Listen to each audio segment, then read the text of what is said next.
welcome to our Thursday chat with myself, Natasha, and Allegra, who will be joining us live on Instagram in just a moment. And we together are Beyond Your Wildest Dreams, or BYWD, as we like to call ourselves. And we are committed to you finding better ways to prioritize yourself, save time, and achieve your goals. So that's what we're all about. We're glad you're joining us here every Thursday, 9:30 a.m. Pacific, 12:30 p.m. Eastern. Cheers. I'm still on my cup of coffee this morning, y'all. Yes. I'm on Kefir. kefir. Kefir. I Water thought that was kefir. like oh, okay. Because I was like, I thought that was a like a yogurty kind of thing. There is milk kefir, but this is water kefir that I made with grains that I got from my Buy Nothing group, which we're going to talk about at some point today, because today's topic is making time for friendships, and Buy Making Nothing time for friendships. Yeah, and Buy Nothing is definitely has been a big part of my friendship journey, which we'll talk about in a second. So I'm just going to adjust this one camera, teens. So we're going to talk about that in a second. But as always, we open with a little bit of chit chat.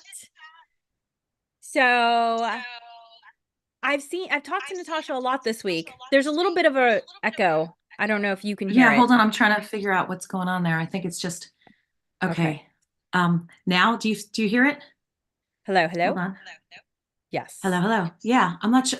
I'm not sure. It's something. I think it's going on with my my Instagram. If I'm talking, do you hear that? I can hear you. Okay. Will you go? It's me. I can hear myself. That's the echo. Yeah, I think that's what's happening. Okay, sorry about this, folks. While Natasha's dealing with that, we'll talk about what we've been chit-chatting. Natasha and I saw a lot of each other this week because of just fun events that we have in each other's lives. Natasha and I, it's funny because Natasha and I met at church, but when we say church, it's like the least churchy church ever. We at Christmas time, we light a menorah. There are elves. We sing, the stereotypical Christmas songs that were many of them written by Jewish composers. So it's all, we do a little bit of everything. Yeah. If it's positive. Our church honors other traditions. Yes, right? honors other traditions. Yeah, exactly. So while I was raised in the Catholic tradition and I grew up sort of celebrating Easter, I don't come from my parents weren't particularly strict about us practicing the Catholic faith. And so we would go to church on Easter, but Christmas and Easter were kind of like the only times we went to church. There's kind of this joke about C&E Catholics. We were very much C&E Catholics.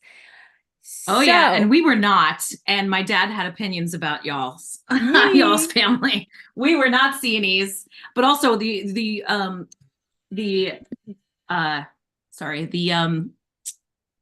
neighborhood I grew up in, Palm Sunday was a big deal, because then you got your palms and then you tied them up into like a cross. Oh, wow. And then you hung them from your rear view mirror. That was like thing in my neighborhood, in my, where I grew up.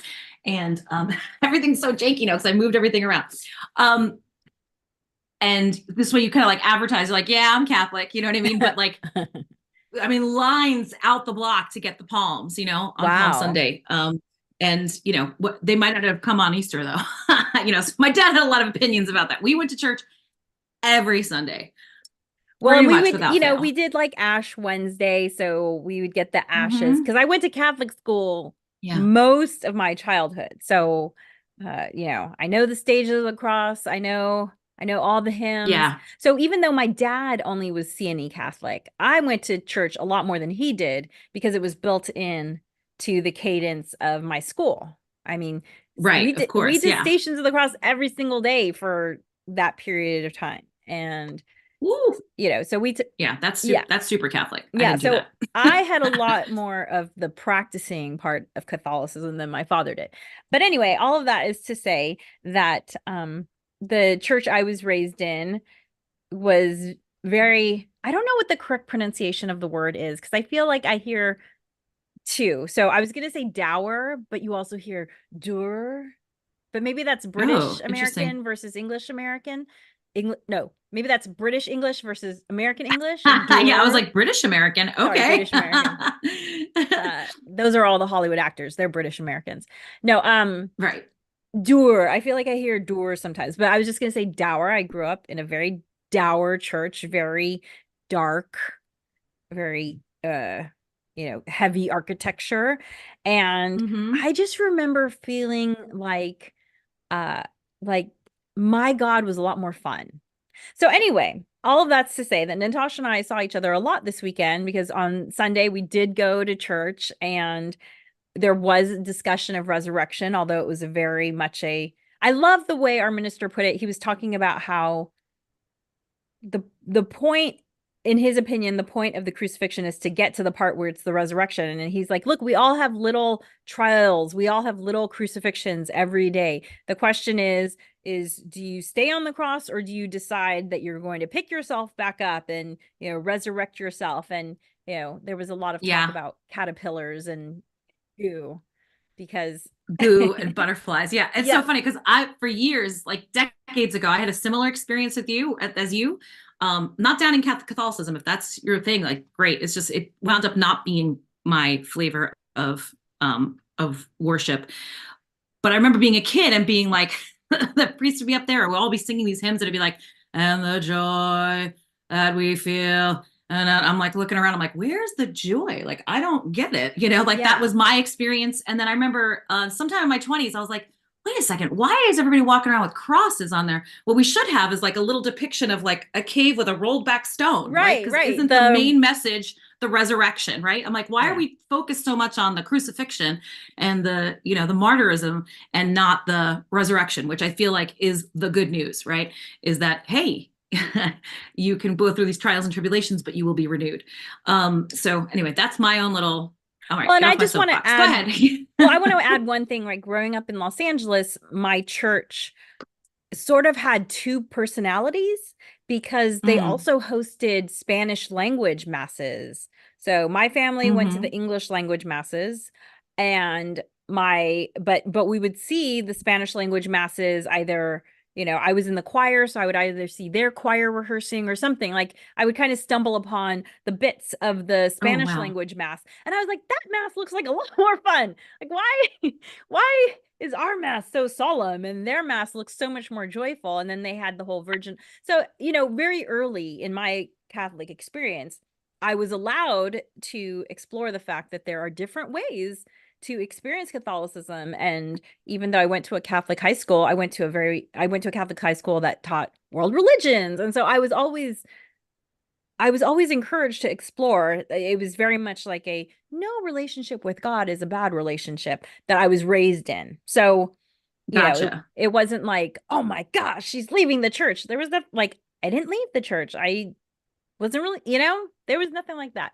So anyway, Yes. on to moms with friendships with moms, because I love this topic. Me too. It's so timely.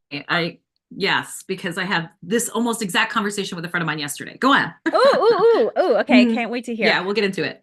Well, so it can be challenging to find ways to maintain your friendships. I think all of us have the experience where we become really good friends with parents of our children's friends because those Yes. are the people we're seeing either at drop off or pick up or Right. play date, for me at homeschooling park days, whatever the case may be. And that's Hmm. great. Totally. But the one drawback about having friends only through school is sometimes they don't live near you. Right? The Hmm. the the children might reside far away, and the school is the thing that brings them together, or the park day is the thing that Right. brings them together. And so it can be Right. hard to socialize with those people on a regular basis. And this is Hmm. where the Buy Nothing group comes up for me. Comes in. Yeah. Hmm. Yes, because if you haven't heard us talk about Buy Nothing before, we're both members of our local Buy Nothing groups. And if you don't know what Buy Nothing is, it's something that was started about a little over a decade ago by two moms in Washington who were just kind of like, God, I have so much kid stuff. How can I share this abundance so it doesn't end up, in the landfill or the trash or whatever? And so they Hmm. started a neighborhood group, And the whole thing is that it's a quote unquote gifting economy. So the whole thing is that there's no transaction. It's not bartering. It's not any sort of Mhm. keeping track. It's literally, hey, I have this candle to gift and it's only half full, but maybe someone will like it because it's not a scent I like. And hey, guess what? There's going to be someone who wants that candle, likely if you have an active group. And someone will just Yeah, say, it's like, amazing. I'd love that candle. And then you give them that candle and that's it. There's no like, you'll get me back next time. It's literally just gifting and asking. For instance, I could say, hey, I'd love a candle. Happy to use up any you don't have. Someone actually does. People regularly do this for coffee. Like, hey, all those coffee bags where you started it and you didn't really like it? I'm happy to take them. And this person gets deluged with bags. Fantastic. That's awesome. I've got a few for her. Let me Yeah. know. Yeah. 'Cause I'm Yeah. like, yeah. But Yeah, it's amazing. The story that always gets me that you had told me about somebody was like, we got this huge birthday cake. We only ate like a quarter of it. Who wants birthday cake? And somebody came and took the rest of that birthday cake because that would have gone in the trash, right? Or maybe the exactly. compost bin. But even so, like some other families, like that's a good birthday cake. I'll eat that. You know what I mean? There's nothing Absolutely. wrong with that cake. Yeah, it's amazing. Your group is amazingly active. Mine's not as active. But I'm still so grateful every time somebody comes to take something that I probably would have given to Goodwill. And I don't know if you've, like Goodwill is deluged, we use deluge again, uh, with at least our local one, so much so that like they can't even keep up with it. And sometimes the stuff still winds up in a In the landfill, trash. you Yeah. know? Right, exactly. And so yes, they sell it. And some family will be able to get that pair of jeans or whatever for $2 instead of buying a new one. So that's great, right? But for me, this is even better because it's like it's going directly to a family that I know is going to use it. They're gonna, to me, that's really valuable, Absolutely. I love it. So Yeah. how does that lead to friendships? Well, the way it leads to friendships is that gifts don't have to be physical things. So at some point, someone said, hey, I'd love to do more hiking. So this is an ask of time, right? So they're saying, hey, Hmm.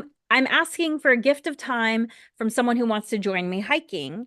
And so out of that grew this group of us who like to hike. And so if you follow my personal Instagram, you see me doing a sunrise hike every Thursday. And all of those ladies, sometimes there's a gentleman or two, all of those people are friends from the Buy Nothing group. And then that same group, we sort of started saying like, oh, well, I also like to do tennis or I like to do pottery and so then we started to find other similarities once we started chit-chatting and finding other ways to spend time together. And so I'm going to bring up one other thing that Natasha and I both love, which is the show Love on the Spectrum.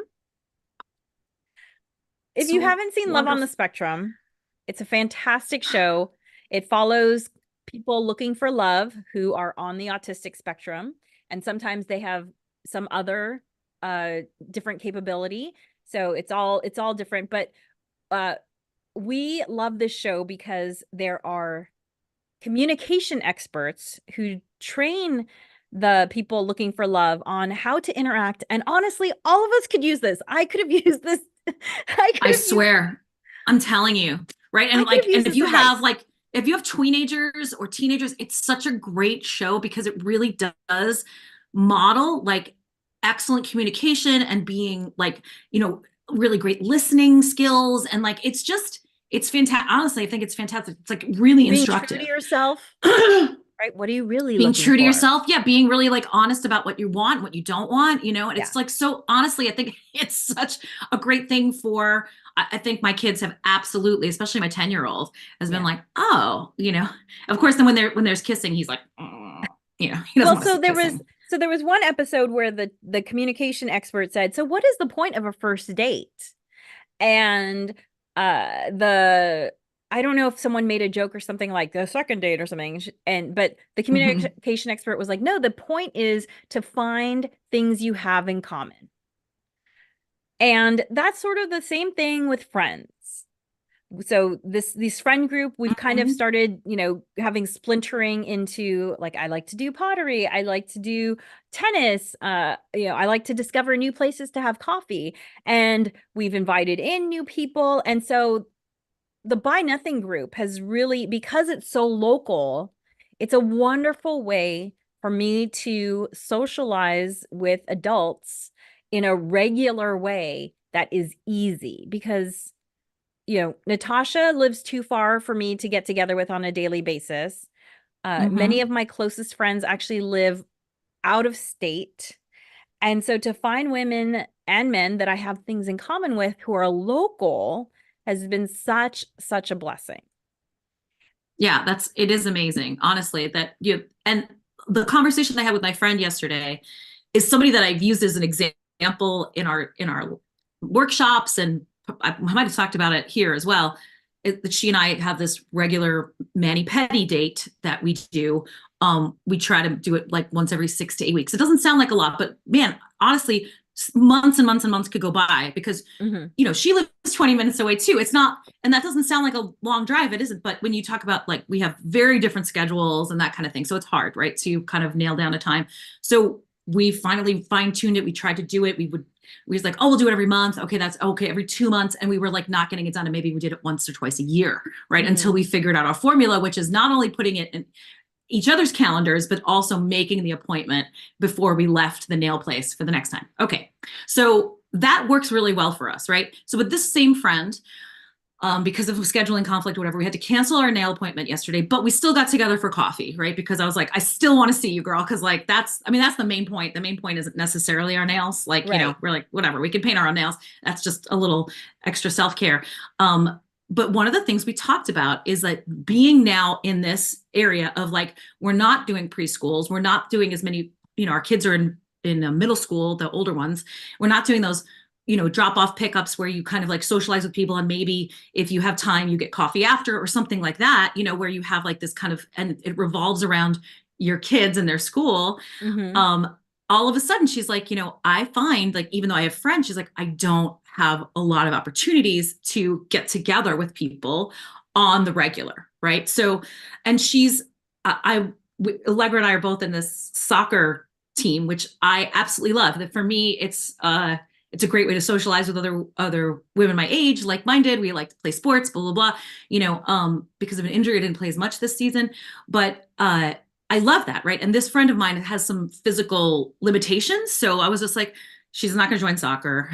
She's not a hiker. You know what I mean? Like, so we were just talking about what are some other ways that we can kind of, at least kind of try to establish some type of regular kind of socializing, right? She and I have that going on, but she's like, you're kind of like the only person I see outside of my family, aside from like some neighbors and stuff like that occasionally.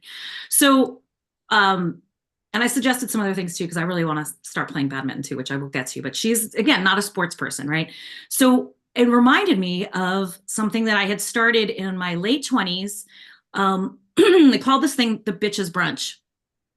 And because as a way to like claim back the word bitch. And also the woman I lived next door to, she was a Russian girl who would be like, bitch, you got to get your tea. Like, she'd call me bitch, but like the first time she called me, I was like, excuse me, but she really kind of used it more in a way, like a lot more of like, hey girl, you know what I mean? Kind of way. Right. And I was like, this is funny. And then it was really a term of endearment. And I was like, that's interesting. So, a lot of people at first balked at the name of it, but it really just was born out of, I had a friend visiting from New York. I was like, girl, you got to meet all of my LA friends. They'll love you. You'll love them. And I had a brunch and it was so much fun. And we all got together to like, just at my house. Like it was just a potluck brunch. It wasn't anything fancy. Right. But I was like, we should do this again next month. Right. And so it became a thing where it was born out of that and it just became a thing. And then other people started hosting it. It became huge. I mean, people I didn't even know started hosting it all over the city, all over the West Side, the Valley, like the downtown, all over. And it became like a thing. This was back when like we had like Yahoo groups or whatever, how we ever communicated. I remember back in the day. Anyway, so it became a thing where the community just took it over and it just became a lot of fun. And the only requirement was bring something to share, whether it's a piece of poetry you want to read, a song, maybe you want to give hand massages or a dish or whatever. It's kind of like a gifting economy. Like come and just bring something to share, whether it's some of your art or just a story or whatever, or a casserole. I don't know, so that was like the only real requirement. And the different hosts would just, put it on. And it was one of those things where people the right amount of people showed up, the right, that kind of thing where like, last week, yeah, last month there was 40 women. I don't know if I have enough room. Oh, this month there was only 20, that kind Right, of thing. right. Right. So I was talking to my friend Meredith, who had been there from the Genesis. She was at the original brunch. And she's like, yes, we got to do something like that again. So I bring this up because we're probably going to start some older lady version of this. And by the way, we had women of all ages in the brunch, by the way. It's just that I was in my late 20s when I started it. And now I'm in my late 40s and it's time to resurrect the brunch somehow. And so just throwing out, there's lots of different ways to create community. And Mhm. when you create the community tells you what it needs, right? Like the example that Allegra gave, like, hey, yes, I'm taking a birthday cake from you, or I'm getting a candle from you, but wait a second, what about getting together? Oh, okay. I Mhm. really like hiking. What about pottery? What about the, like, and so Yeah. the community takes it over, right? The Yeah. community pulls forth what it needs from you, Yeah. or what it needs from itself, I suppose. And that there's community in unlikely places, I think too. I think the only real requirement is like showing up. Yeah, I mean, a and couple being in communication. and like another example, I used to be a group of friends and we all like doing crafts. And so once a month, one of us would host all the others and do the craft of that person's choice. So sometimes we'd be making candles, sometimes we'd be pressing flowers. One time we tiled someone's kitchen floor as our craft. It was kind of like That sounds a, so fun. yeah, it was kind of like a fun that barn sounds raising, you that know? sounds super fun to me. So like Yes, whatever I the love thing that. is that you like, if it's being active, if it's doing crafts, if it's gardening, whatever the thing is, there are people. And nowadays with the internet, it's so much easier to find local, between meetup or buy nothing groups or neighborhood Right. groups. People, Yeah. by definition, Yeah, humans are social. So that's if right. even if you're not super social, you need some connections. And maybe, like me, some of your oldest friends no longer live in the area. Go out and find ways to, like Love on the Spectrum says, it's all about just finding people who have similar interests to you. So, Mm-hmm. like as you've probably heard me talk, I do stand-up comedy, but I love watching stand-up comedy. And so I have a couple of friends that I started a chat with called the haha. It's also related to Buy Nothing, because I said to them, sometimes I go to comedy shows by myself because my partner can't always go with me. And so I'll just let them know, like, hey, I'm going. Do you want to come? Because it's always last minute. So they have to be near me so that they can go. And Mm-hmm. so it's the Buy Nothing haha comedy chat. And I was like, hey, I get to share the drive, I get to share the cost of gas, and I have someone who, is going to laugh with me. And so that's been Right. great. It's super fun. Yeah, I mean, like, I think book clubs fill this Mm-hmm. void a lot. Yes. You do have to do homework, you have to read, which is not necessarily a bad thing. I love books. See, I used to belong to a I'm book not in a club. book club.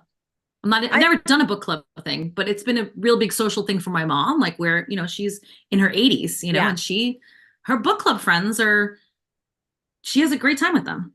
Yeah, so I've done a couple and they were kind of fun, but I often ended up doing separate reading on my own because I didn't always like the book that was chosen. But my mother-in-law swears by her book club. And it's also been great for her because it introduces her to authors she never would have picked, which is a really Right. fun thing. And there was a Hmm. period when a lot of us had young kids, and so we called ourselves the audiovisual club, because sometimes we'd watch a movie instead of Yeah. reading a book. And Yeah. And then discuss that. Sure. exactly, Absolutely. discuss that. Hmm. So yeah, there's lots of ways to socialize. And also I'm a huge fan of community. If you've ever read any Simon Sinek, then you know that he describes a leader as the leader is not the person at the top of the hierarchy. His definition of a leader is the person who's looking out for the person to their left and to the right.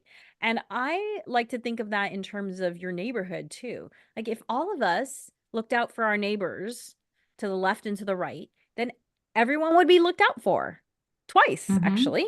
Everyone would Hmm. be looked out Yeah, for. right. Exactly. Yeah. And so I've always been really active in helping to organize my neighborhood. And I've kind of passed the baton to a younger guy in our neighborhood who wants to do even more.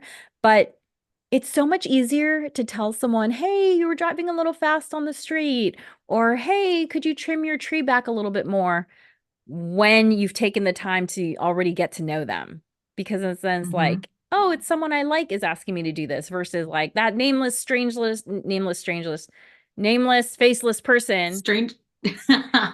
nameless, Yeah. faceless person that lives around the corner that never talks to me except when they want to tell me how to do something.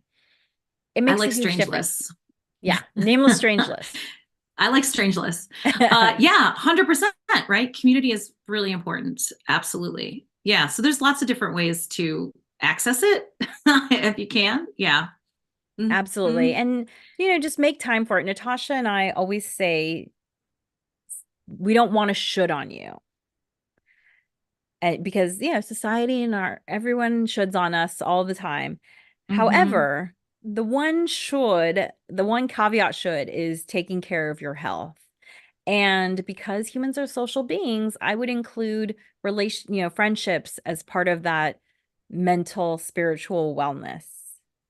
Absolutely. Yeah. And maybe you're somebody who's not like into big groups and stuff. It doesn't have to be that, of course. Like, No, not at all. take a page from just having I have a regular hike date with one person. I have this regular manicure, pedicure date with a friend, and just make it something that you put into existence. The regular part is kind of key, right? Yes. Especially in this like super fast paced world where, literally months could go by without seeing somebody that you want to hang out with, and you're just like, Yeah. it's a lot of missed time. Well, and So, that's the nice thing about the hike is it's every Thursday morning. Whoever can show up can show up. There may be, I don't know, 12 of us on this chat. And so sometimes there's just two of us, sometimes there's six of us. And so it's kind of automated, if you will. You don't have to like plan yeah, it every single time. And Natasha and her right, friend that she mani-pedis with, they always set their next appointment the day of the one that they're leaving, right? It's like, right. And sometimes we have to cancel, like yesterday, right? But at least it exists, and it keeps us more accountable because we put it in the book right there at the salon, and I have to call and cancel or reschedule it or whatever. But usually we make that. Usually we make that because it's important to yeah. we get a chance to hang out with each other, and we like it. We want to hang out with each Yeah, other. and if a meal or a mani-pedi or something, like maybe you could even ask the salon, like, hey, every third Friday of the month, can we blah, blah, blah, blah, blah. And then it's kind of a little more automated, for these are just tips we're throwing out. And then for the people who are Yeah. out of town, because I do want to keep up those relationships, I write into every Sunday night, I have a list of people that I like to call kind of on rotation, and I will write one of their names into my calendar for that week to make sure I have a phone conversation with. It's not really my girlfriends, because those are super easy to keep up. We're just chatting all the time, but it's kind of like family members that I don't see a lot, but I still want to know what's going on with them. So it's usually family members that get put into that slot who I haven't talked to maybe for a few months. And it's like, oh, need to call so and so. And so Yeah. that's how I help keep those relationships going, which are also super important because it's a lot Yep. Because easier again, talking about, months will go by. yeah. And also too, we're Hmm. all getting to that age where we're having to provide care for our elders. And it's so much Hmm. easier talking about those things with them when we have an existing personal relationship Right. Right. rather than just So it like, doesn't what are just we like going to come do out of about grandma? blue. Yeah. Right. Exactly. Yeah. Exactly. Yeah. Important. These are important things. Maintaining your relationships is part of your self-care. And hopefully we Absolutely. gave you some ideas to bolster your relationships and your communities. Yeah, so pick one and try it out. Take what you like, leave the rest, and then, once one is working for you, maybe try another tip. We like small changes. We're all about teeny tiny changes. So thanks for joining us today. And if you want to hear the audio only version of this, we do a light edit and then we pop it up onto Spotify and all the other places. So that'll be available live tomorrow. Look for the Harness the Power of Planning podcast. And for all of you joining us And live, we'll we'll see you see you back here. again. See you on Thursday, 9:30 a.m. Pacific, 12:30 p.m. Eastern, and we'll see you next week.